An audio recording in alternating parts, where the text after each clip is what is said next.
آج کی کتاب سفرنامہ ابن بطوطہ، جس کے مترجم ہیں رئیس احمد جعفری اور ناشر ہیں نفیس اکیڈمی اردو بازار کراچی۔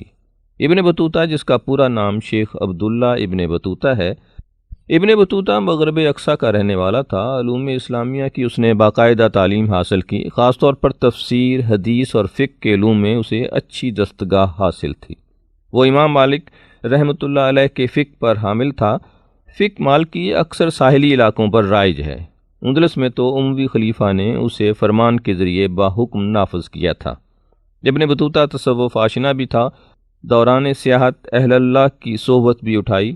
ابن بطوطہ چونکہ محض سیاح نہ تھا، تحریر و بیان پر قدرت رکھتا تھا، اس لیے زور بیان میں کئی ایسی باتیں لکھ جاتا ہے جو غلو کے زمرے میں آتی ہیں، اور اس کا غلو ضعیف الاعتقادی کی حد تک پہنچ جاتا ہے۔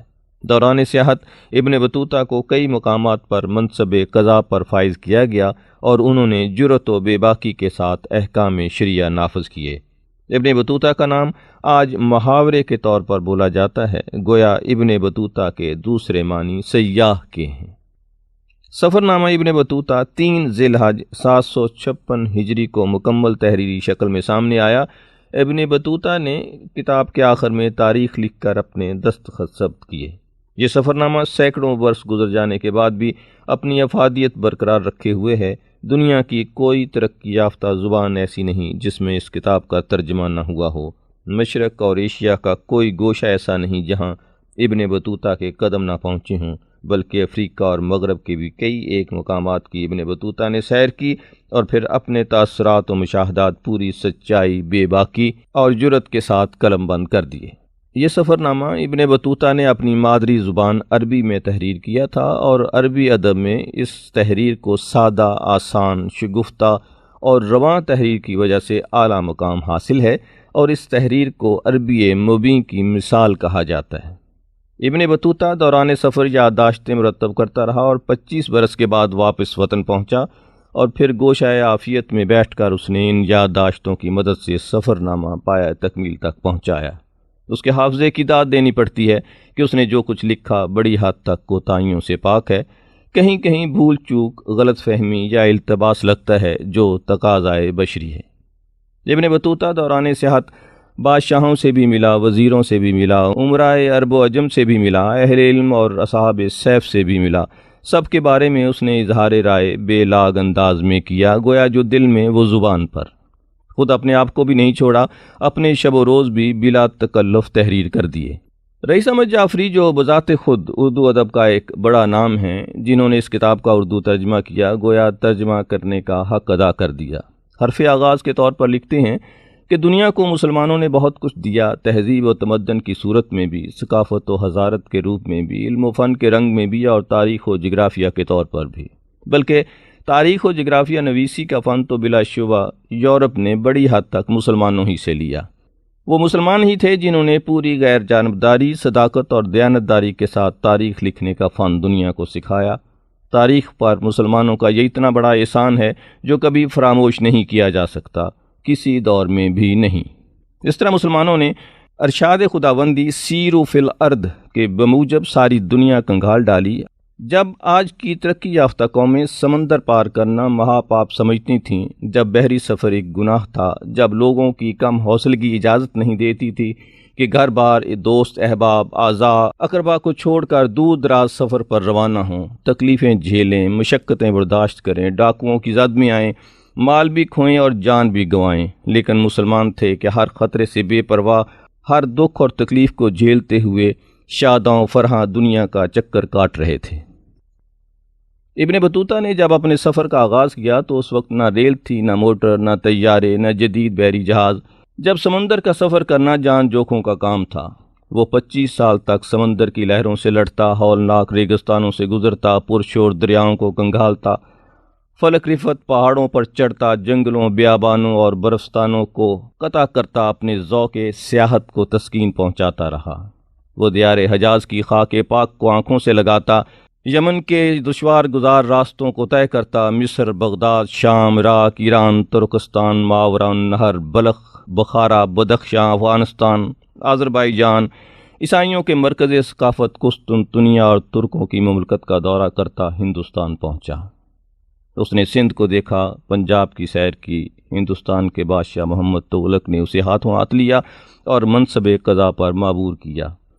پھر سلطان کا سفیر بن کر وہ چین گیا، خاقان چین سے ملا۔ ہندوستان میں وہ مدراس، بمبئی، کرناٹک، کالی کٹ، مالابار وغیرہ گیا، پھر لنکا گیا، سرندیپ پہنچا، افریقہ یعنی مغرب اقصی واپس آیا۔ جب وطن سے نکلا تھا تو 22 سال کا نوجوان تھا، واپس آیا تو 50 سال کا بوڑھا تھا۔ ابن بطوطہ کو ہمارے مورخوں میں جو نمایاں حیثیت حاصل ہے وہ اسی سفر نامے کے باعث ہے۔ سفر نامہ ابن بطوطہ حصہ اول میں سے چند صفحات۔ یہاں کا سلطان محمد بن عائدین بہترین سلاطین میں سے ہے۔ جب مدرس موصوف نے اس کے پاس میرے متعلق اطلاع بھیجی تو اس نے اپنا نائب میری طلبی کے لیے بھیجا۔ میں اور مدرس اور اس کا ساتھی سوار ہو کر پہاڑ پر اس راستہ سے چڑھے تو تراش خراش کر برابر کیا گیا تھا، کیونکہ گرمی کے سبب ہم سلطان کے مقام پر زوال کے قریب پہنچے اور پانی کی ایک نہر الجوز کے درخت سے سائے میں بیٹھے۔ جب ہم سلطان کے یہاں پہنچے تو اس پر تفکرات کا بدی وجہ غلبہ تھا کہ اس کا چھوٹا بیٹا اپنے بہنوئی سلطان ارخان بک کے پاس بھاگ گیا تھا۔ جب اسے ہمارے پہنچنے کا علم ہوا تو اس نے ہمارے پاس اپنے دونوں بیٹوں خضر بک اور عمر بک کو بھیجا۔ ہمارے قیام کے لیے سلطان نے ایک خیمہ بھیجا۔ اس کی لکڑی کی تیلیاں تھیں جو ایک جگہ جمع ہو کر قبا کے مشابہ ہو جاتی تھیں اور ان کے اوپر نمدہ لگا دیا جاتا تھا۔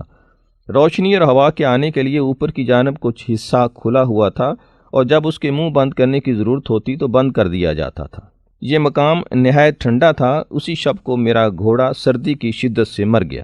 ہم اسی صورت میں کئی دن رہے۔ ایک دن بعد ظہر سلطان ہمارے پاس آیا۔ الفقی تو صدر مجلس میں بیٹھا، میں اس کے بائیں جانب اور سلطان اس کے دائیں جانب۔ ترکوں کے یہاں الفقہ کی یہی عزت ہے، اور مجھ سے فرمایا کہ میں اس کے لیے کچھ احادیث رسول صلی اللہ علیہ وسلم لکھ دوں۔ چنانچہ میں نے لکھ دی۔ اس پہاڑ پر جب ہماری اقامت کو طول ہوا تو میں اکتا گیا اور واپسی کا ارادہ کیا، اور الفقی بھی وہاں کے قیام سے اکتا گیا تھا۔ سلطان کے پاس کہلا بھیجا کہ اب میرے جانے کا ارادہ ہے۔ یوم آئندہ میں سلطان نے اپنا نائب بھیجا۔ اس نے مدرس کے ساتھ زبان ترکی میں گفتگو کی۔ میں اس وقت ترکی زبان نہ سمجھتا تھا۔ مدرس نے مجھ سے کہا، تم سمجھے بھی کہ اس نے کیا کہا؟ میں نے کہا نہیں، میں تو نہیں سمجھا کہ اس نے کیا کہا۔ سلطان نے مجھ سے دریافت کرایا تھا کہ آپ کو کیا دیا جائے۔ میں نے اسے کہلا بھیجا، آپ کے پاس سونا، چاندی، گھوڑے، غلام سب کچھ ہے، ان میں سے جو چاہیے دے دیجیے۔ سلطان دوسرے دن پہاڑ سے اتر کر شہر میں داخل ہوا، ہمیں بھی اپنے ساتھ لایا۔ جب ہم مکان کی دہلیز تک پہنچے تو تقریباً اس کے 20 خادم دیکھے، جن کی صورتیں حد درجہ حسین تھیں اور ریشم کے لباس میں ملبوس تھے۔ ان کی زلفیں مانگ نکلی ہوئیں اور چھوٹی ہوئی تھیں، ان کے رنگ گورے چٹے بمائل سرخی تھے۔ میں نے الفقی سے کہا، یہ خوبصورت لوگ کون ہیں؟ اس نے کہا، یہ رومی نوجوان ہیں۔ ہم سلطان کے ساتھ کئی سیڑھیاں چڑھے، یہاں تک کہ ایک نہایت عمدہ نشست گاہ پر پہنچے، جس کے وسط میں ایک پانی کا حوض تھا اور ہر گوشے میں تانبے کے شیر منہ کھولے تھے، جن سے پانی نکل کر اس حوض میں گرتا تھا، اور ایک نشست گاہ کے چاروں طرف نزدیک نزدیک چبوترے بنے ہوئے تھے جن پر فرش بچھا ہوا تھا۔ ان میں سے ایک پر سلطان کے لیے مسند لگی ہوئی تھی۔ جب ہم اس تک پہنچے تو سلطان نے اپنے ہاتھ سے اپنی مسند سرکا دی اور ہمارے ساتھ ایک فرش پر بیٹھ گیا۔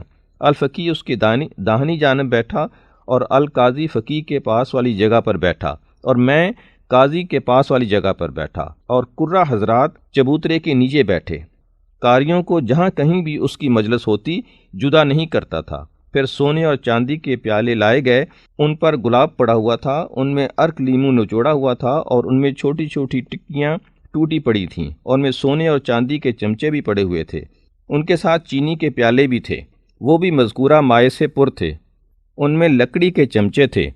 اس نے چینی کے پیالے اور لکڑی کے چمچے استعمال کیے۔ میں نے سلطان کا شکریہ ادا کیا اور الفقی کی تعریف کی اور اپنے اس فعل میں خاصہ مبالغے سے کام لیا۔ یہ بات سلطان کو پسند آئی اور وہ بہت مسرور ہوا۔ جب ہم سلطان کے ساتھ بیٹھے ہوئے تھے تو اسی اثناء میں ایک شخص آیا جس کے سر پر عمامہ اور گیسو تھے۔ اس نے سلام کیا اور قاضی اور فقی اس کے لیے تعظیماً کھڑے ہو گئے، اور وہ سلطان کے روبرو اسی چبوترے پر بیٹھ گیا۔ القرہ حضرات اس سے نیچے بیٹھے ہوئے تھے۔ میں نے الفقی سے دریافت کیا، یہ شخص کون ہے؟ وہ ہنسا اور خاموش ہو گیا۔ پھر میں نے مقرر دریافت کیا۔ اس نے مجھ سے کہا، یہ یہودی طبیب ہے۔ جو کچھ ہوا اور پیش آیا تھا اس کی وجہ سے میں مارے غصے کے آپے سے باہر ہو گیا۔ اور یہودی سے بائیں الفاظ مخاطب ہوا، اے ملعون بن ملعون، تو قرآ القرآن سے بلندی پر یہودی ہوتے ہوئے کیوں کر بیٹھا ہے؟ میں نے اسے برا بھلا کہا اور بہت چیخا چلایا۔ سلطان کو حیرت ہوئی اور دریافت کیا کہ میں کیا کہہ رہا ہوں۔ الفقی نے اسے سارا قصہ بتا دیا۔ یہودی بہت غصے میں ذلیل ہو کر چلا گیا۔ جب ہم واپس آئے تو الفقی نے مجھ سے کہا، آپ نے بہت اچھا کیا، اللہ برتر آپ کو اس فعل کی جزائے خیر دے گا۔ کسی دوسرے کو ہرگز اس طرح کہنے کی جرت نہ ہو سکتی تھی، آپ نے اس کی حقیقت سے اسے آگاہ کر دیا۔